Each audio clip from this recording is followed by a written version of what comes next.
Is your deadlift messier than Ross and Rachel when they were on a break? We were on a break! If so, I'm going to help you out. Things first, let's just go over the setup for the deadlift in the first place. We'll just go over conventional deadlift, which just means that your feet are going to be a little bit closer.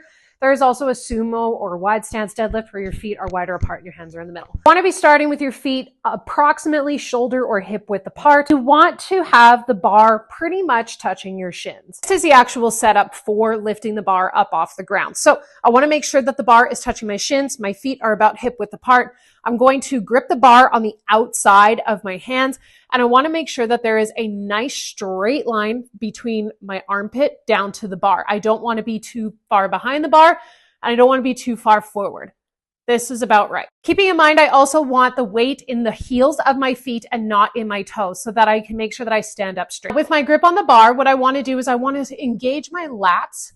So I want to push down my shoulders like they're going into my pocket, or pretend like there's an orange underneath your armpit and you want to squeeze the juice out of it. It's going to pull your shoulders back and make sure that they stay stable and also help your grip strength. Next, I take a good inhale into my belly, and then I want to brace my stomach as if I'm going to get punched in the stomach. This will help to make sure that your upper body doesn't collapse down. I want to make sure that my shoulders and my hips are ascending up at the same rate. So as I come up, shoulders and hips come up together. I'm not raising up my hips and then having to arch my back.